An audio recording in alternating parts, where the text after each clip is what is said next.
네, 이번 시간은 법인의 기관입니다. 자, 4번 지문부터 보도록 하겠습니다. 이사에 대한 대표권 제한은 정관에 기재하지 않으면 그 효력이 없다. 네, 이사의 대표권 제한은 정관에 기재가 돼야 되고 기재되지 않으면 그 효력이 없습니다. 근데 이것보다 더 나아가서 무엇이 시험에 잘 나옵니까? 그 다음 지문이거든요. 이사의 대표권 제한은 정관에 기재되지 않으면 효력이 없고 정관에는 기재가 됐는데 등기를 하지 않았다. 그렇다면 선악을 불문하고 제3자에게 대항하지 못한다. 그 선악은 선이 악이, 제3자의 선이 악의를 불문하고 그 제3자에게 이사의 대표권 제한이 있다는 사실을 가지고 대항하지 못한다. 자, 자주 반복되는 내용입니다. 네, 그렇습니다. 근데 다수설은요, 이사에 대한 대표권 제한을 등기하지 않으면 선의의 제3자에게는 대항할 수 없어도 악의의 제3자에게는 대항할 수 있다는 것이 다수의 입장입니다. 그렇지만 판례는 처음 언급드린 제3자가 선이냐 악이냐를 불문하고 대항하지 못한다. 그것이 판례의 태도니까 당연하죠. 판례 중심으로 기억하셔야 됩니다. 자, 그리고 여러분, 우리 법인 부분에서 법인의 설립 등기는 성립 요건으로서의 등기다. 그러나 나머지 모든 등기는요, 제3자에 대한 대항 요건으로서의 등기라는 것을 절대 잊어서는 안 됩니다. 그것을 획일적으로 딱 여러분 기억을 해 두시기 바랍니다. 예를 들면 법인의 주소 변경 등기라든지 지금 나와 있는 이사의 대표권 제한에 대한 등기라든지 이런 것들은 모두 제3자에 대한 대항 요건으로서의 등기입니다. 네. 자, 다음 질문 보시겠습니다. 3번. 법원의 직무 집행 정지 가처분 결정에 하여 회사를 대표할 권한이 정지된 대표이사. 이것도 일종의 대표권 제한이죠. 그 정지 기간 중에 체결한 계약은 절대적으로 무효입니다. 옳습니다. 자, 그 다음 질문. 법인의 정관에 대표권 제한에 관한 규정이 있으나 그와 같은 취지가 등기되어 있지 않다면 법인은 그와 같은 정관 규정에 대하여 제3자가 선이냐 악이냐에 관계없이 대항할 수 없다. 네. 옳은 표현 그대로 나왔습니다. 자, 마지막 질문. 법원의 직무집행 정지 가처분 결정에 하여 회사를 대표할 권한이 정지된 대표이사가 정지 기간 중에 체결한 계약은 원칙적으로 무효이다. 틀림없고요. 그 후 가처분 결정 취하여 하여 보전 집행이 취소된 경우 그 집행 효력은 소급적으로 소멸함으로 아니죠. 소급적으로 소급효가 없습니다. 가처분 신청에 취하가 되어가지고 보전 집행이 취소됐다 하더라도 그 집행 효력은 장래를 향하여 효력이 생깁니다. 따라서 소급적으로 소멸한다는 것은 틀렸고요. 이 대표이사가 앞서 체결한 계약은 유효하게 된다는데 앞서 체결한 계약은 그대로 무효가 됩니다. 네, 그 점 확인해 주시기 바랍니다. 네, 그렇죠. 그래서 여기 해설을 좀 참조하시죠. 여러분, 바로 마지막 항목도 같은 내용이죠. 한번 확인하시죠. 직무집행정지 가처분 결정에 의해 회사를 대표할 권한이 정지된 대표이사가 정지기간 중에 체결한 계약은 절대적 무효이고 틀림없고요. 그 후 가처분 신청에 취하여 보전집행이 취소되었다 하더라도 집행효력은 장래를 향하여 소멸할 뿐이다. 네, 틀림없네요. 장래를 향하여 소멸할 뿐이다 라고 했습니다. 그리고 해설 참조해 주시기 바랍니다. 해설 참조 보시면 집행효력은 장래를 향하여 소멸할 뿐 소급적으로 소멸하는 것이 아니다라는 것. 네. 네, 그 다음에 여기 표시된 지문들 모두 여러분 반복이네요. 법무사 시험에 계속적으로 이렇게 연속적으로 출제가 되어 왔습니다. 자, 대표적으로 하나만 읽고 생략하겠습니다. 법인의 정관에 법인 대표권의 제한에 관한 규정이 있으나 그와 같은 취지가 등기되어 있지 않다면 법인은 그와 같은 정관 규정에 대하여 선이냐 악이냐에 관계없이 제3자에 대해서 대항할 수 없다. 그렇죠.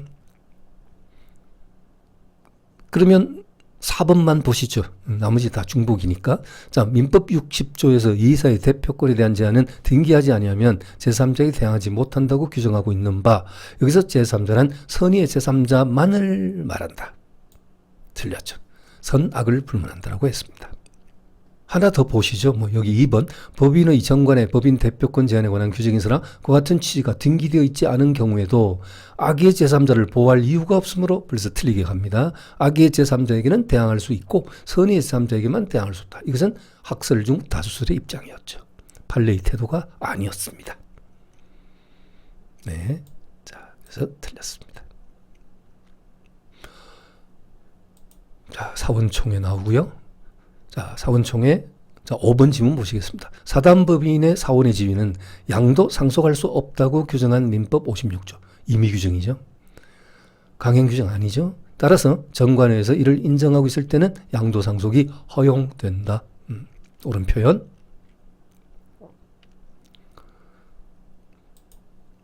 자, 그 다음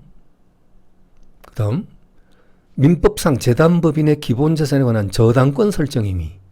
이것은 기본재산의 처분 행위에 속하므로 이에 관해서는 주무관청의 허가를 얻어야 한다 했는데, 판례는 기본재산에 대한 저당권 설정 행위는 이것은 정관의 기재사항을 변경하여야 하는 경우에 해당되지 않으므로, 여러분 재단법인의 정관의 필수적 기재사항이 뭔지 기억하십니까? 목명사자이 그랬었죠, 여러분. 목명사자이. 목면사자이 그랬습니다. 암기를 위해서 앞글자 따서 목이 뭐죠? 목적, 명칭, 사무소 소재지, 자산에 관한 규정, 이사의 임면에 관한 규정. 여기까지가 재단법인의 정관의 필수적 기재사항이었습니다. 물론 사단법인의 경우에는 여기에 추가가 되죠. 사원 자격의 득실에 관한 규정이라든가, 존립식이나 해산 사유를 정한 때는 그 시기 또는 사유, 이것이 두 가지가 더 추가가 되죠. 그런데 재단법인의 경우에는 목명사자이까지가 정관의 필수적 기재사항에 해당된다라고 했습니다. 재단법인. 자, 이런 내용이 여러분 기억이 잘 살아나지 않으시면 핵심 기본 자료 있잖아요. 빠짐없이 첨부를 했습니다. 핵심 기본 자료를 꼭 확인해 주시기 바랍니다.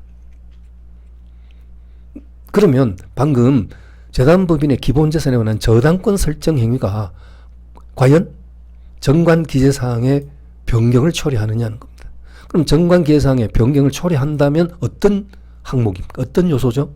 바로 자산에 관한 규정의 변동을 초래하느냐. 목명사자이 중에 자가 뭐죠, 여러분? 자산에 관한 규정. 그것의 변경을 초래하느냐는 그러한 것이 바로 이 판례의 에서 쟁점이 되는 부분이죠. 그렇지만 판례는 이것은 정관의 기재사항을 변경을 초래하는, 즉 자산에 관한 규정의 변경을 초래하는 행위는 아니다. 따라서 주무관청 허가를 받을 필요가 없다 했습니다. 그런데 근본적으로 주무관청 허가라는 요건은 왜 나오는 거죠? 여러분, 당연히 정관 변경 행위는 주무관청 허가를 받아야 효력이 발생합니다. 그야 사단법인이든 재단법인이든 공이 정관 변경은 주무관청의 허가를 얻어야 그 효력이 생깁니다. 그렇죠. 그래서 일단은 저당 설정 행위는 자산에 관한 규정의 변동을 초래하는 행위로 보지 않는다. 따라서 정관의 기재사항을 변경을 초래하지 않는다. 따라서 주무관청 허가사항이 아니다. 라는 것이 이 판례의 태도입니다. 그런데 이런 부분에서 여러분이 헷갈리는 경우가 있어요. 우리 부재와 실종에서 법원으로부터 선임된 부재자의 재산관리인 있잖아요. 일종의 법정대리인.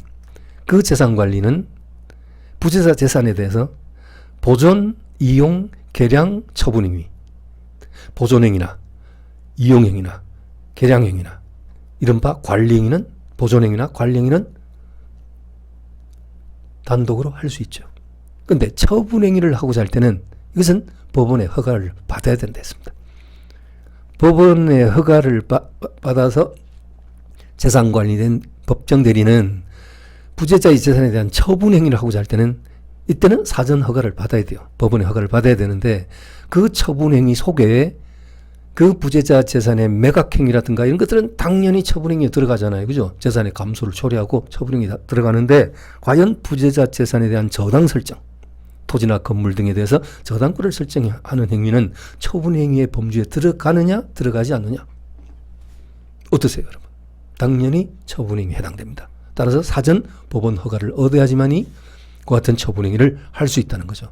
그런 점에서 이 부분에 판례하고 헷갈리는 경우가 있어요, 여러분. 그렇죠? 당연히 혼돈되죠. 주의하시기 바랍니다. 간략히 정리해드리면 부재자 재산 관리인으로서 법원으로부터 선임된 재산 관리는 부재자 재산에 대한 이용행위나 계량행위 등을 행할 수 있습니다. 그런데 처분행위를 하고자 할 때는 법원의 사전 허가를 얻어야 됩니다. 허가받지 않고 한 처분행위는 무효가 됩니다.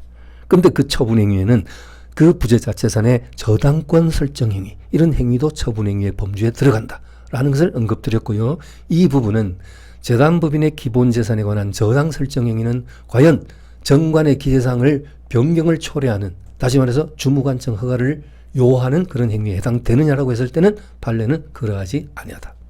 따라서 허가를 받을 필요는 없다. 됐죠, 여러분? 혼돈 없애야겠습니다. 자, 그 다음 지문으로 넘어갑니다. 재단법인의 기본 재산에 관한 변경은 정관 변경을 초래하기 때문에 주무관청 허가를 얻어야 되는데 까지는 이제 잘 알고 있고, 기존의 기본 재산을 처분하는 행위는 물론 새로이 기본 재산으로 편입하는 행위, 자, 이거 조심해야겠죠. 새로이 기본 재산으로 편입하는 행위도 주무관청 허가가 필요하다. 그래야지 허가 받아야 유효하다. 왜요? 자, 한 번 더. 목명사자이에서 목적 명칭 사무소 소재지 자산에 관한 규정에는요, 이것의 변동을 초래하면 주무관청 허가를 받아야 되는데, 이것은 재단법인의 기본 재산을 처분하는 행위도 당연히 기본 재산, 자산에 관한 규정에 변동을 초래하고, 편입하는 행위도 외부로부터 편입되어 들어오는 그러한 것도 당연히 자산에 관한 규정에 변경을 초래하지 않습니까? 그러니까 주무관청 허가가 필요하다는 거죠.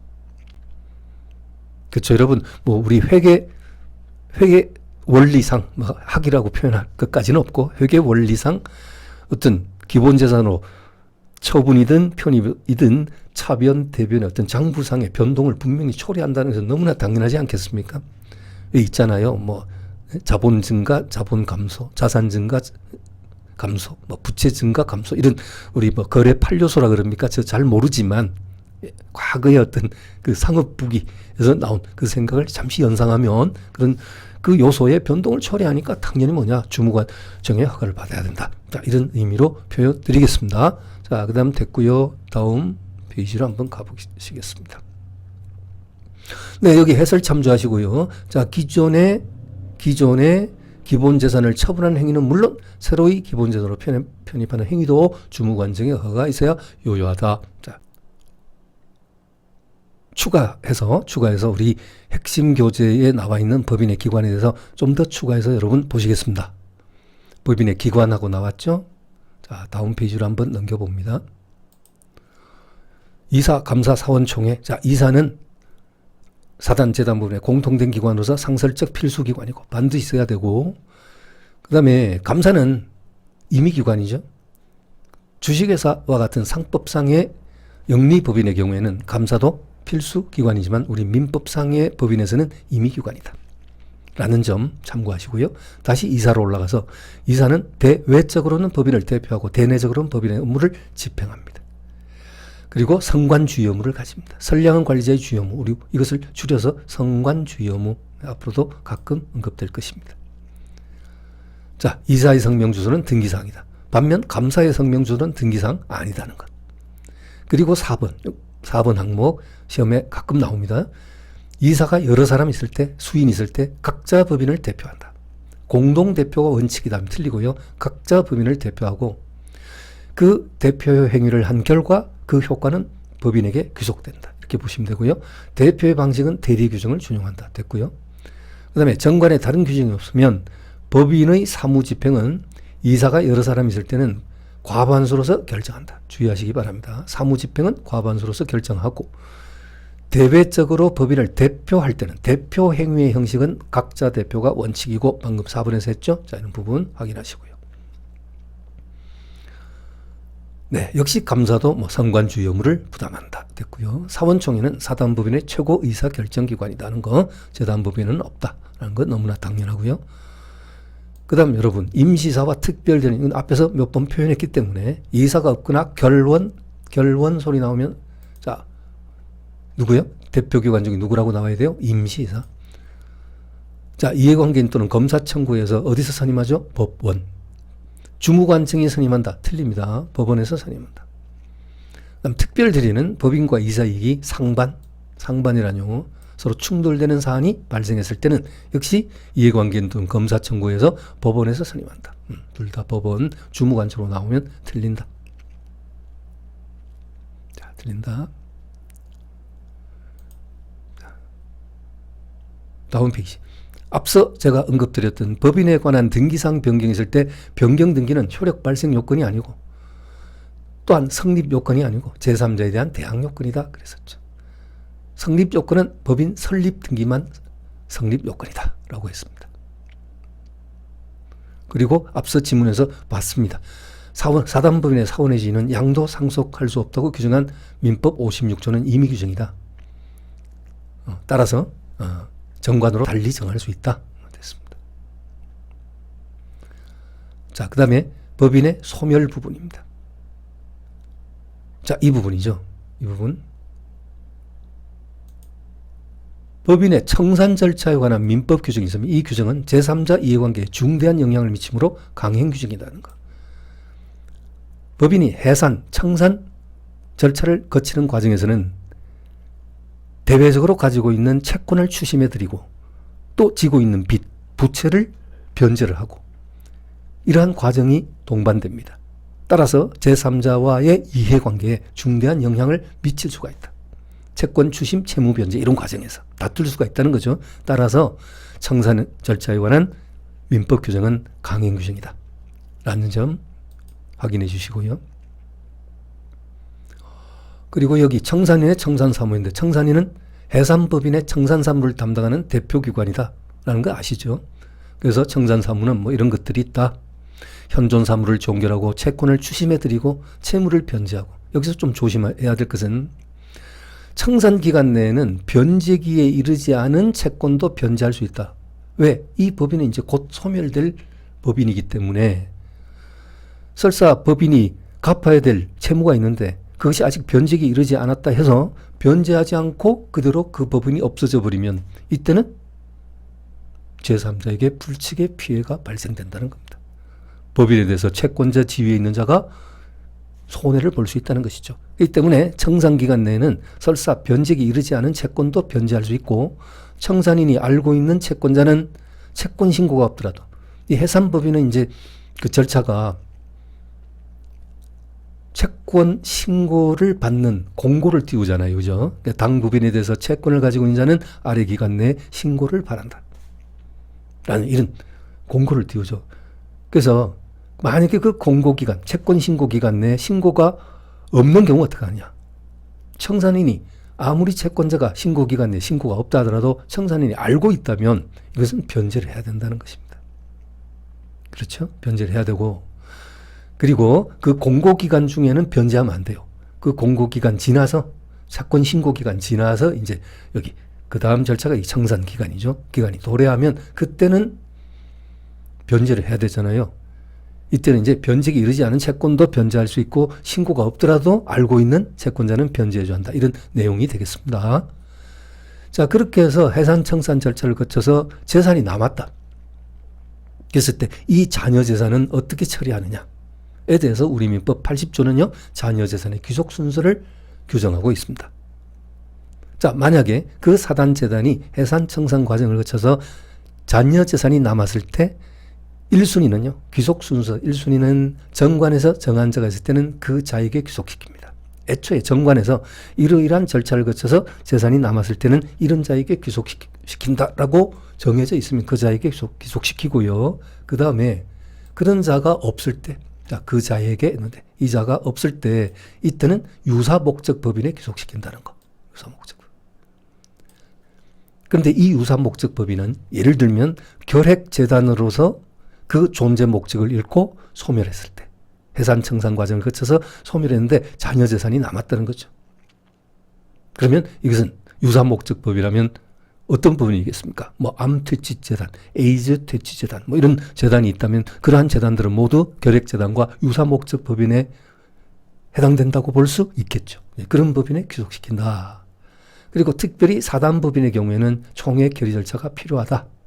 그냥 참고하시기 바랍니다. 출제될 어떤 그런 성격 정도는 아닙니다. 그리고 유사목적 법인도 없다는 거예요. 그러면 최종적으로 어디로 귀속? 국고로 귀속시킨다 하는 것이 자녀재산의 귀속에 대한 민법 80조의 내용입니다. 자, 그 다음 마지막 페이지입니다. 여기 판례 방금 전에 확인하셨죠? 법인의 청산 절차에 관한 규정은 제3자 이해관계에 중대한 영향을 미치기 때문에 강행 규정이다. 따라서 청산법인이 청산 목적 범위 외의 행위를 한 때는 무효이다. 그리고 법인에 대한 청산 종결 등기가 격려된 때도, 자, 여러분 주의. 청산 종결 등기가 격려됐다라 하더라도 사실상의 청산 사무가 아직 남아있다. 사실상의 청산 사무가 아직 종료됐다고 할 수 없을 때는 제한적이나마 법인격이 인정됩니다. 제한적이나마 목숨이 붙어있다. 자연인으로 비유한다면 이렇게 볼 수 있습니다. 제한적이나마 청산법인으로 존속한다는 거, 자, 이것도 주의 필요합니다. 그 다음 마지막으로 법인의 감독입니다. 자, 법인의 업무 감독은 주무관청이 하고, 주무관청. 해산 청산의 감독은 법원이 행한다. 법원. 네.